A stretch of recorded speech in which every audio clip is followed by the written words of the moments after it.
By 1979, the Soviet orbital program faced a critical stagnation period. Salyut 6 had reached its physical fatigue limit, and the escalating space race demanded a more robust presence in the thermosphere. Strategic Directive 1978 to 2004 was initiated not for prestige, but out of technical necessity to counter the upcoming American space shuttle capabilities. The initial budget allocation of 4.2 billion rubles represented a staggering 2% of the Soviet GDP, highlighting the project's priority. Engineering focuses shifted from mere survival to long-term industrial output in microgravity. Salyut 7 was designed to rectify the thermal insulation failures and docking port vulnerabilities identified in previous iterations. The primary objective was the implementation of a dual-port system that allowed simultaneous docking of Soyuz crew vehicles and Progress resupply tankers, ensuring a continuous logistics chain. This wasn't a temporary laboratory. It was a specialized infrastructure project designed to test the endurance of both materials and biological entities under extreme radiation.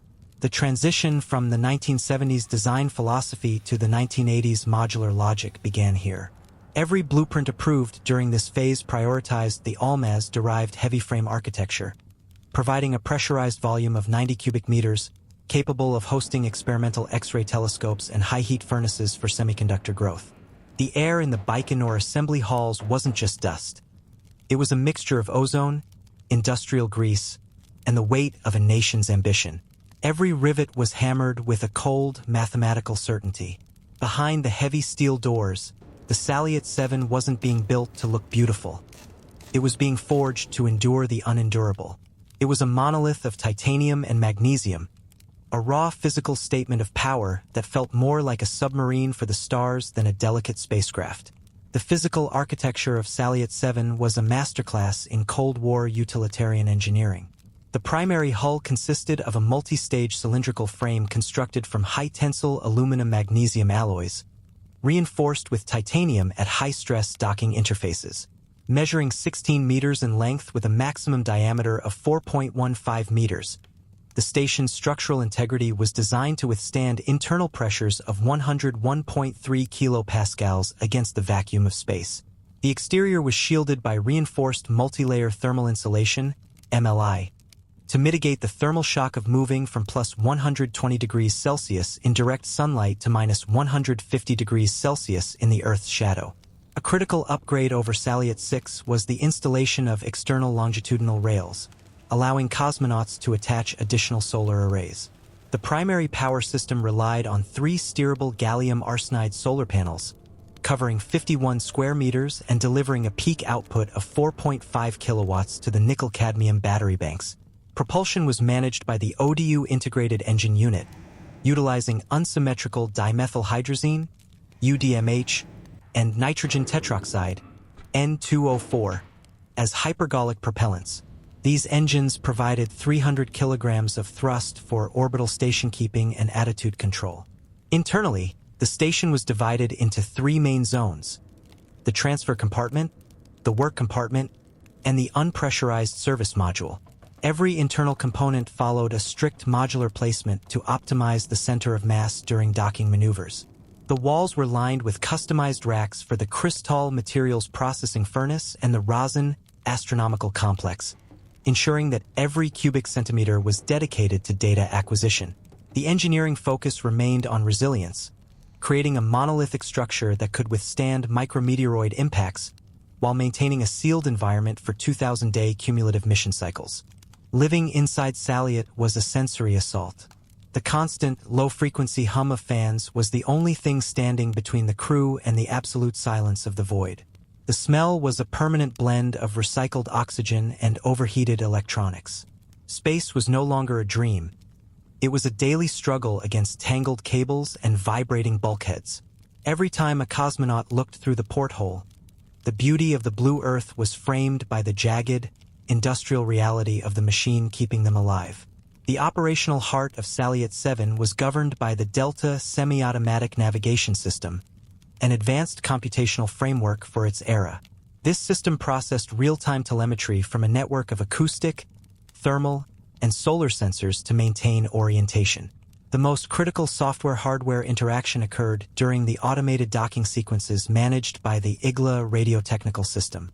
IGLA functioned via a series of pulse-coded signals to calculate range, closing speed, and angular alignment between the station and approaching spacecraft. However, the system's logic was rigid. Any deviation in signal strength would trigger an immediate abort sequence to prevent hull breaches. In 1985, this rigidity led to a catastrophic failure. A sensor malfunction caused the power bus to disconnect from the batteries, leading to a complete shutdown of the radio telemetry complex. Without a power-on signal, the Delta system could not reboot, leaving the station in a dead state where sensors could not communicate with the ground.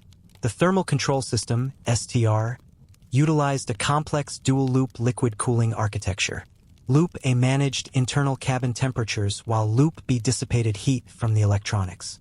If the sensors detected a pressure drop below a specific threshold, the algorithm was programmed to isolate the leaking segment.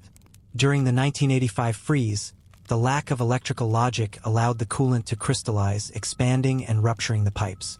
The eventual rescue by Soyuz T-13 was a triumph of manual override over failed automation. The crew had to bypass the dead Delta logic and manually calibrate the station's orientation using optical sights, proving that while Soviet algorithms were robust, they lacked the autonomous contingency subroutines required for unmanned recovery in a total power loss scenario. When the silence came, it was absolute. Without power, the station became a lightless tomb, its metallic skin groaning as it rapidly cooled to sub-zero temperatures. Ice crystals formed on the precision gauges, and the air turned into a lethal, stagnant fog. The resurrection wasn't a triumph of buttons and screens. It was a battle of frozen fingers, heavy wrenches, and raw human will. In that dark, icy labyrinth, the cosmonauts didn't just fix a machine. They breathed life back into a dead god. Logistical sustainability was the defining feature of Salyut 7's mission profile. The inventory management was strictly governed by the Progress resupply cycles, which delivered an average of 2,300 kilograms of cargo per mission. This included fuel, oxygen, water, and specialized scientific payloads. The internal storage protocols were optimized for high-density packing, with over 2,500 kilograms of scientific equipment permanently housed within the work compartment. Among the most significant inventory items were the Bulgarian-built Razan astronomical sensors and the Soviet BST-1M multispectral telescope. Fuel management was a constant technical challenge.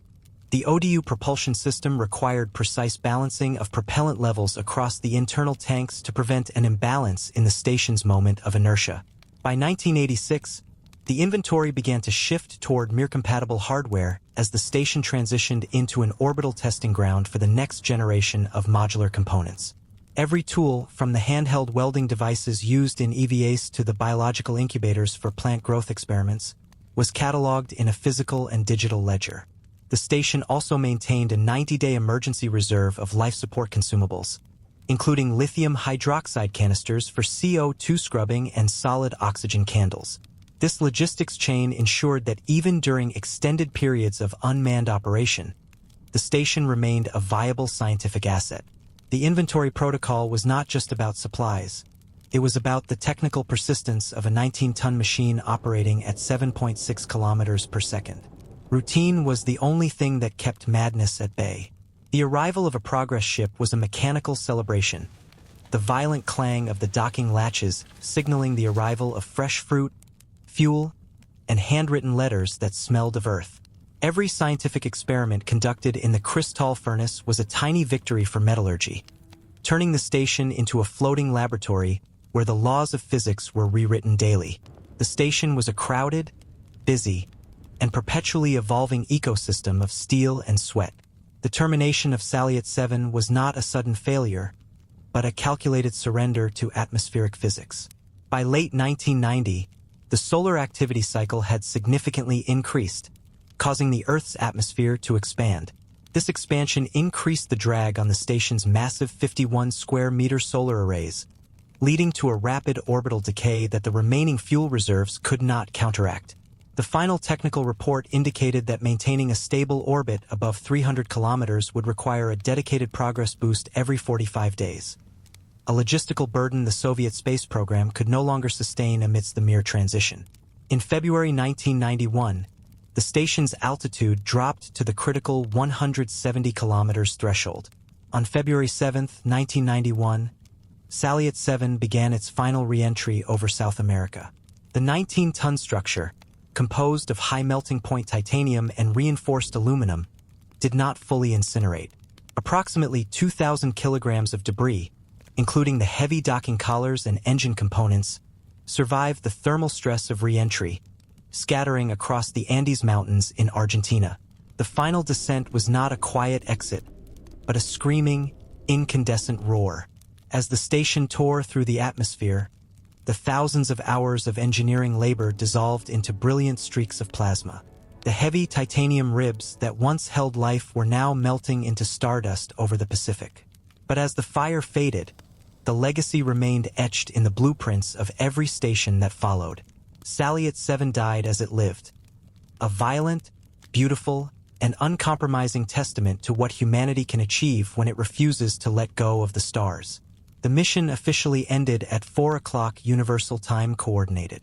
The Salyut 7 protocol was closed, leaving behind a legacy of long-duration engineering data that formed the fundamental design pillars for both the Mir station and the International Space Station. System offline. Mission complete.